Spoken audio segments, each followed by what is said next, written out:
সংগ্রাম টিভি সংবাদ। জুবাইদা রহমান আজকে এসছেন আলহামদুলিল্লাহ, অর্থাৎ এবং ব্যারিস্টার জাইমা রহমান আমেরিকাতে একটি রাজনৈতিক প্রোগ্রামে অংশগ্রহণ করেছেন এবং ইনশাল্লাহ সেই দিন বেশি দূরে নয় যেই দিন ভারপ্রাপ্ত চেয়ারম্যান এই মাঠে এসে যে নেতৃত্ব উনি ব্রিটেনে বসে দিচ্ছেন, ইউকেতে বসে দিচ্ছেন, সেই নেতৃত্ব অর্থাৎ শুধু বিএনপির নয়, গণতন্ত্র পুনঃপ্রতিষ্ঠার নেতৃত্ব দেখবেন অল্প কিছুদিনের মধ্যেই হয়তোবা সেই পরিবেশ হয়ে যাবে এবং উনি আসবেন। আর ডাক্তার জুবাইদা রহমান উনি এসছেন, উনি ম্যাডামের সাথে এসছেন এবং এই তো শুরু না, এটা ওনাদের দেশ, ওনারা আসবেন, এটাই স্বাভাবিক। আসতে দেওয়া হয় নাই, সেজন্য আসতে পারে নাই।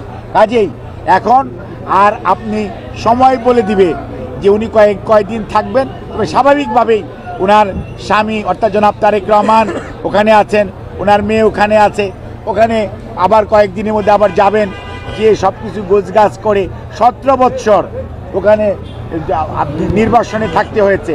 কাজেই সেটাকে গুছিয়ে এবং অতি সহসাই দ্রুতই দেখবেন জনাব তারেক রহমান সহ আবারও দেশে প্রত্যাবর্তন করবে এবং দেশে গণতন্ত্র পুনঃপ্রতিষ্ঠার যে সংগ্রাম চলছে, অর্থাৎ এটার যে চূড়ান্ত লক্ষ্য, সেই গণতন্ত্র ওই চূড়ান্ত পর্যায়ে নেতৃত্ব দিবেন আমাদের দলে ভারপ্রাপ্ত চেয়ারম্যান জনাব তারেক রহমান।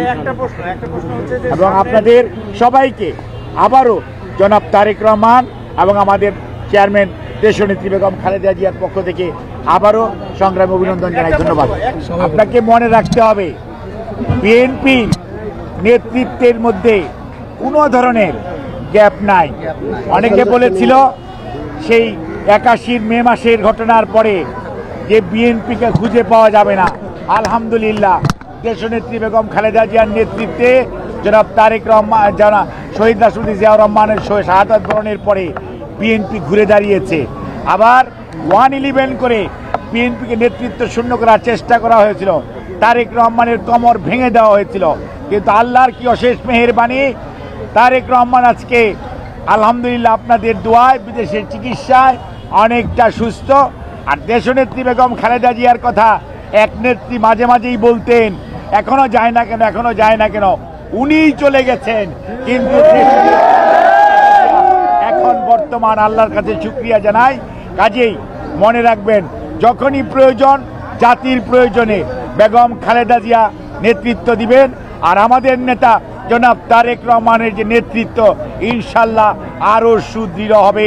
বাংলাদেশের মানুষ গণতন্ত্র পাবে, জনগণের অধিকার আদায় হবে এবং সকল অন্যায় অবিচারের বিচার বাংলার মাটিতে হবে।